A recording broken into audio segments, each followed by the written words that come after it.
What are the 6 most important worldview topics that young people need to know about?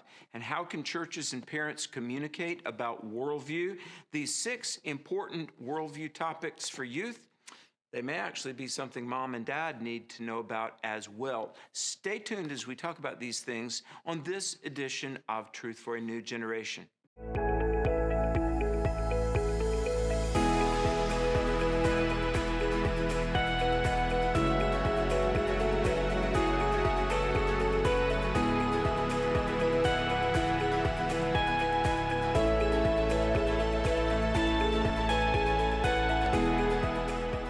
Over the last 20 years, if you read many scholarly books about culture and politics, the state of the family, just the general direction of the world, you'll see this phrase. It's one of those big 85-cent academic terms, the term paradigm shift. Sounds lofty, doesn't it? Hi, Alex McFarland here. Welcome to Truth for a New Generation. We're talking about youth and worldview, and in the context of this show, I'm going to give you what I believe are the 6 most important worldview topics for young people to know about. Let's unpack this thing called paradigm shift. A paradigm is a category or a scheme of looking at things or understanding things, and a shift is a change. What paradigm shifts do you think America is experiencing? Can you think of how things are different today than they were even 5, 10 years ago? I can think of how things were different even 1 year ago. COVID has been a game changer. And everywhere you go, you see people wearing masks. And I was just recently at a real estate closing. We sold a piece of property, and it was just very choreographed. Who could go in the room and sign the papers? And the real estate agent couldn't be in there. And the buyers and the sellers had to be X number of feet apart. And we're looking now at Washington being potentially made the 51st state. And we're hearing voices like Bernie Sanders and AOC talking about how the U.S. Constitution is past its expiration date. Friend, we are in some radical paradigm shifts. And I would submit to you that we really do need God to come into our culture again. We need a revival. And that revival, I believe, is crucial that it touches the lives of young people. Hey, let me share a little bit about something that has raised a lot of eyebrows this week. There was a prayer book called A Rhythm of Prayer. It was written by a Mercer University professor, Shaniqua Walker Barnes. And it's interesting, on her LinkedIn page, she says that she is passionately against heteropatriarchy. Now, I'm sure you woke up this morning thinking intently about heteropatriarchy. I don't even really know what that means, but she is an activist, and she's written a book about prayer. Now, you would imagine prayer getting closer to God, learning how to love others, right? Well, in this prayer book that, again, made some level of bestseller criteria on the New York Times book list, she says that she prays, God, help me to be sure to hate white people. Yes, you heard me right. Hate. Now, we know in John 13, Jesus said of his followers, he said, by this will all men know that you're my disciples, if you love one another. But you've got to understand, in the battle of worldviews and the paradigm shifts that we're in, just men, the idea of maleness, bad, patriarchy, oppression of people. Men have to be pushed down. And then there's critical race theory that says if you're a Caucasian, necessarily, by definition, you are racist because you're Caucasian. And so Shaniqua Walker Barnes, in her book, she writes, and she says, Lord, now get your mind around this, folks. Try to comprehend the, quote, mindset of the progressive left, anti-America, anti-West, anti-moral, anti-God, anti-Constitution, just the deconstruction of everything. Shaniqua Walker Barnes says, Dear God, help me to not care about my neighbor. My neighbor who has a meal with me, she doesn't care about me. They are white. Help me, and she says, this is a quote, help me to hate their misguided, racist souls. You know, when I've been on the I Hear You podcast, which I would encourage you to subscribe to and listen to, myself and Reverend Odell Cleveland, a beloved friend, but I have cautioned him, and I would say this thing called racism, it is a worldview that really, for many like Shaniqua Walker Barnes, there's no solution to. Loving your neighbor and caring and just being good to your fellow human beings, that's not enough. There has to be the deconstruction of everything that came before. But sadly, tearing down everything that came before, that includes our lives as well. Now, the worldview of youth hang in the balance. And when we come back, we're going to talk about how you can be a positive difference and an influencer for truth. Man, before I came to Charis, I was so broken. I dealt a lot with anxiety and depression. I didn't really realize I could have an actual relationship with God. When I came here, I started to see God like, you know, he just wants to have a relationship with me. It totally transformed the way I look at God. God longs to have fellowship with you. This is where faith comes from. It's not just head knowledge, Bible school knowledge, it's revelation knowledge that changes you. Just been set free from a lot of the bondage I was in. I haven't been depressed in so long. Pretty awesome having that just weight lifted and putting on Jesus' yoke. You come here and you meet God personally, and then he gives you a whole new direction. This is a time, this is a season of your life that God's wanting to show you who you really are and what he's wanting to do in your life. If you have a desire for Bible college, God's the one that put it there. If you're considering coming to Charis, I just want to say it's going to be one of the best decisions you've made in your life.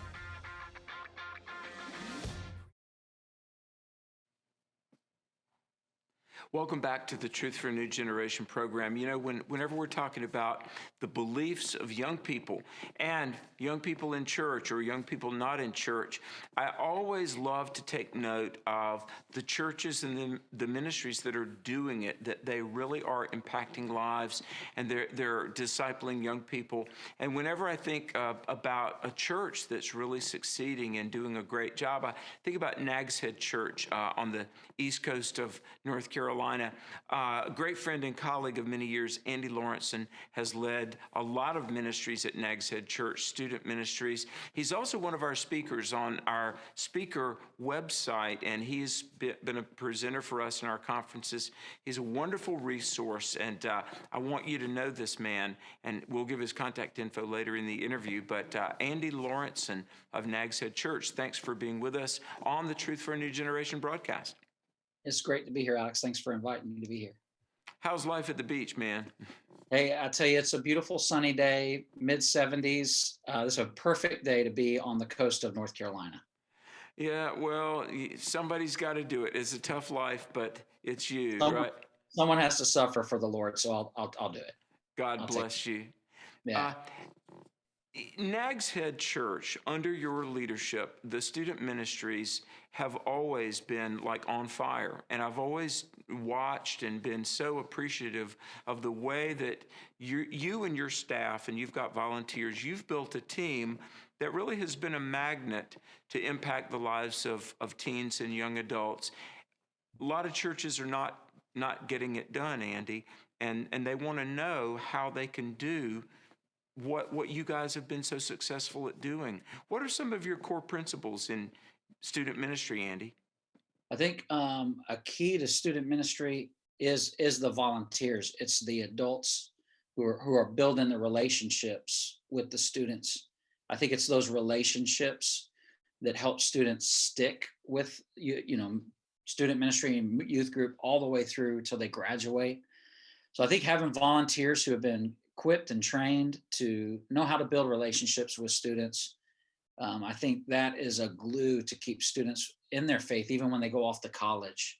And so I think a huge part of that has been the equipping and recruiting of some great volunteers. And our team now we have a great team. It has been handed off. I'm not the student pastor anymore.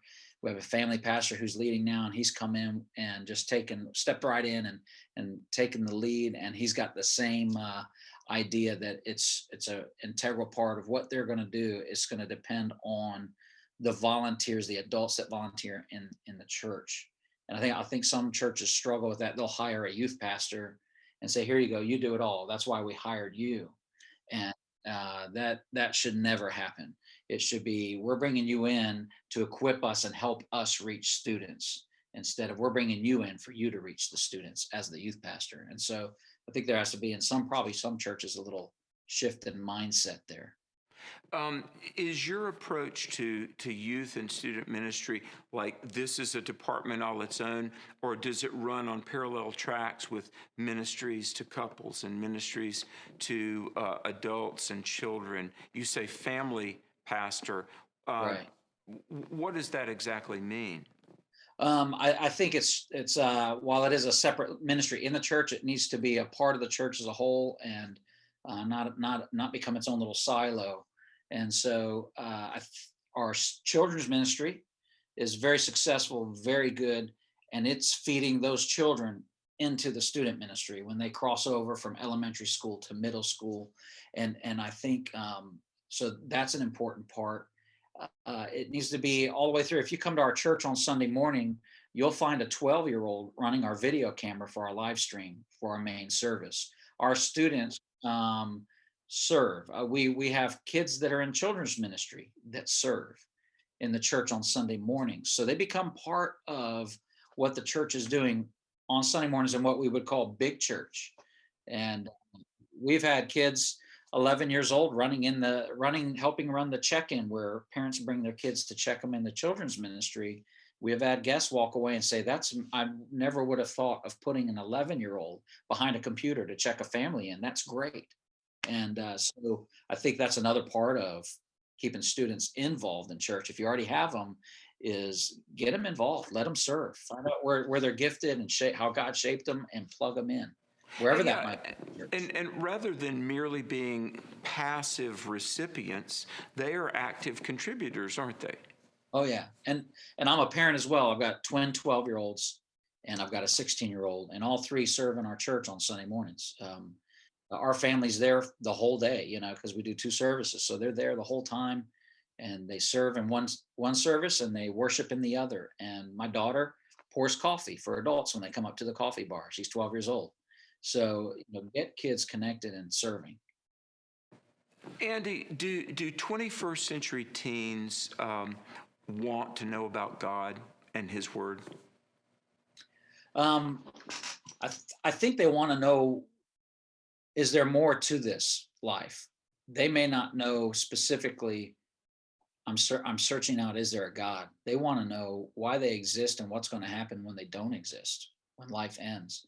I think that journey can take them to the question of, is there a God? And so, yeah, I think there's definitely questions out there among students. Is there a God? Does He exist? And those questions leads to they see what's going on in the world. And so then they question, if God does exist, why is our world so messed up? Why did my parents blow our family up through divorce? If God loved me, that would not have happened. So I think just going through life causes them to question, is there a God, and why is life like it is, if there is a God?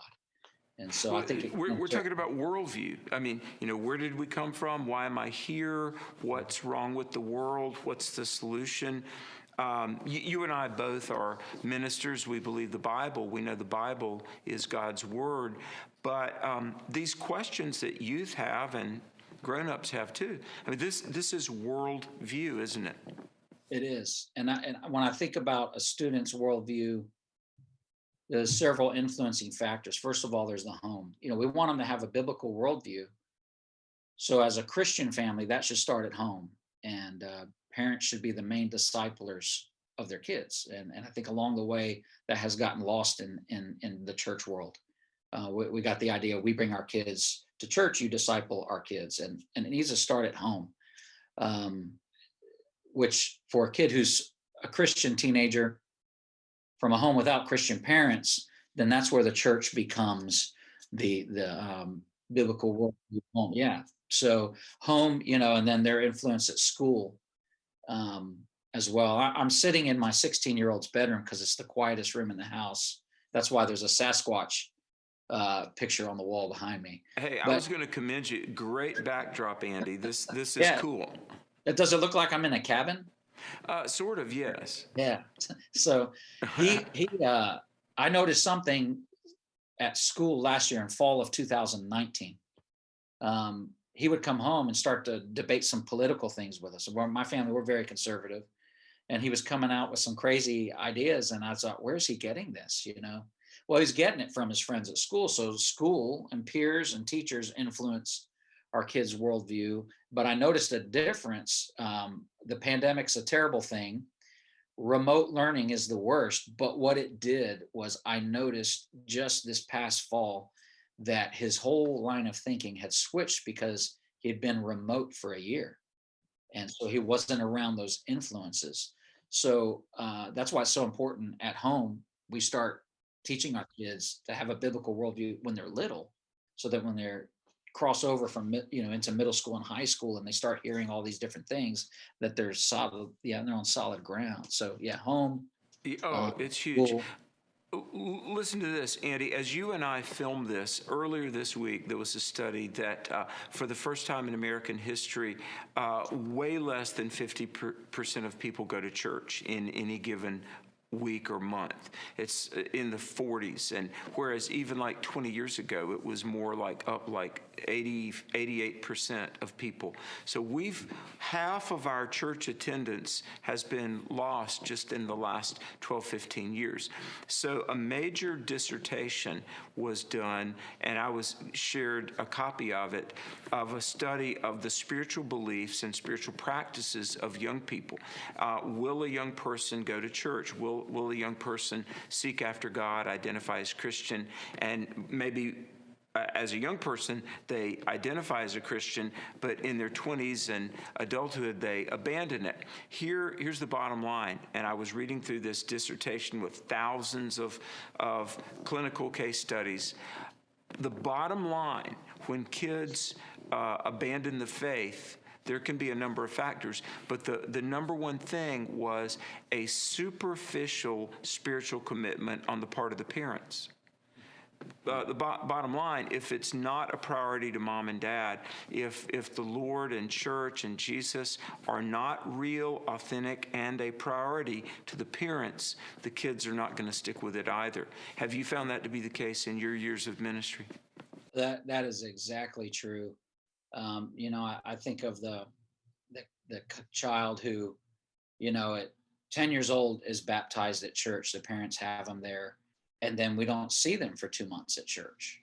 I think a lot of times parents can send really confusing messages to our kids because we say faith is important, but then we don't demonstrate the disciplines of the faith. Do your kids see you read the Bible? Do you read the Bible and pray with your kids, whether they're teenagers or little? Are you doing that? Do your kids realize that gathering together with other believers corporately is a main part of our faith? Worshiping together, do they experience that on a weekly basis, or is that something you do every other month, once a month, 6 times a year? And so I think as we've drifted in the church over the past several years away from those kind of things, we're starting to see how it's impacting our kids. And now we have Christian parents who, I got started late in life. I'm 54, but my friends who are, in their 50s who now have, 20-something-year-old, 30-year-old children who are just living however they want. And they're scratching their head and they're wondering what went wrong? Where did we lose track? And I think a lot of it has to do, we have to look at home. How do we do as parents as far as teaching our kids the disciplines of the faith, and they see that in our lives played out? Andy, we've only got a couple of minutes left, but give a little word of encouragement to the churches that maybe they don't have a lot of budget, a lot of staff, but they really do want to minister to young people. What are some ways to either start or jumpstart their outreach to students? Yeah, if a church has no budget and no staff, I would say you gather a team of caring adults that want to invest in the lives of students. And you can be 65, you can be 33, whatever the age, doesn't matter. If you love students, students know when an adult cares for and loves them. They recognize that right away. They also recognize real quick fake. So find some caring adults who want to see something happen in the lives of students in the community, and then start working with the students in the church. And don't program, but come up with ideas and things that are built around a purpose. Kids want to be involved in something that has meaning and purpose in life. So yeah, have Bible studies, but do some other things. Help them learn to see their community as lost and they're missionaries there. Help them, equip them, and help them get involved in the community and ways to reach the community. But I think easy start is get some adults together, build a team, and then get a curriculum together. You don't have to create it. I mean, there's all kinds of curriculum. I mean, so much. Small group conversation, don't teach at kids, but get them involved in the conversation. I think that's better than listening to somebody teach for 35, 40 minutes if they get to interact with conversation, because then you can influence some of their worldview right there, because you can help answer questions that they have and understand the way they're thinking in their minds. So I think that's the easy start, which takes work, but I think, a church can do that. I think if a church is at the point where they hire a youth minister, they need to be a church that stands behind that youth minister and says, we're not just going to bring you in and turn you loose by yourself. We're going to give you a team of people to serve with you in reaching our students. Hey, almost out of time. Andy, thanks so much. Hey, what's the church's website? www.nagsheadchurch.org. Down on the coast of North Carolina. And maybe if you're vacationing down there, you can go to the church, Nags Head Church. Yeah. You might even meet Andy Lawrenson. Hey, I'm man. there every Sunday. Let's visit again soon. Thank you for being on the program. Most importantly, thank you for what you do for the Lord in this country. God bless you. Folks, stay tuned. Truth for a New Generation is back after this. I just returned from a conference at the Cove, and it was absolutely breathtaking in every way. The mountain views, the tranquil areas within the woods, and just being alone with God. Mornings spent watching the sunrise from a rocking chair with coffee in one hand and my Bible in the other. Evenings spent reflecting on the incredible spiritual teaching. It's the embodiment of peacefulness. Come and experience the Cove for yourself. Worldview. Sharing truth is not just about the data. That truth is conveyed in the context of relationships. Hi, welcome back to Truth for a New Generation. I want to thank Andy Lawrenson for being our guest in that previous segment.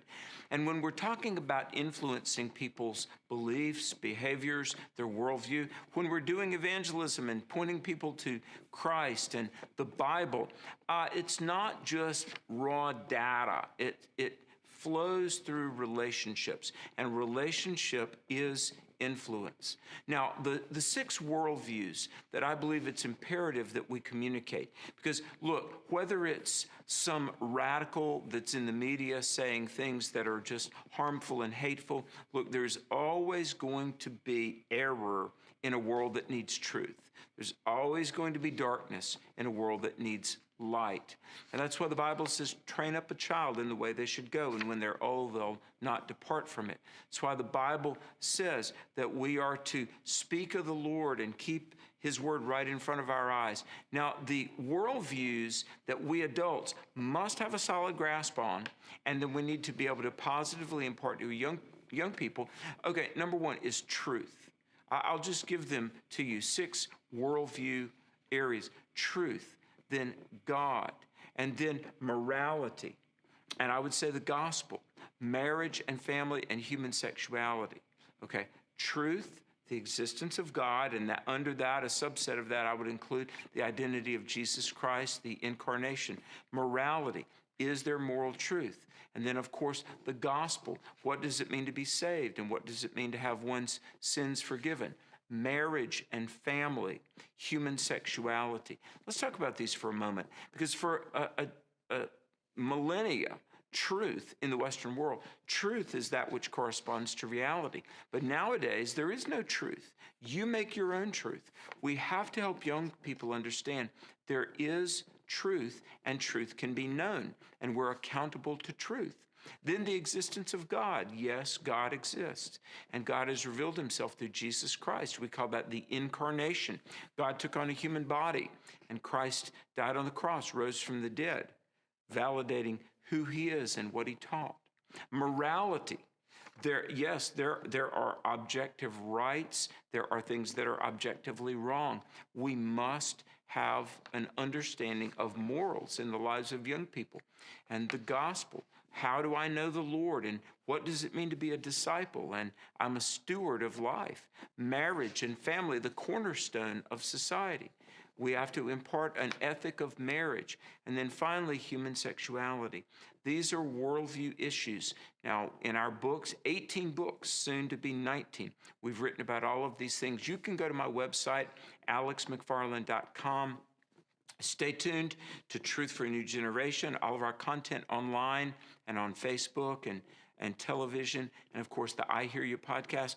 We must impart truth to this generation, and we are here to help you do it.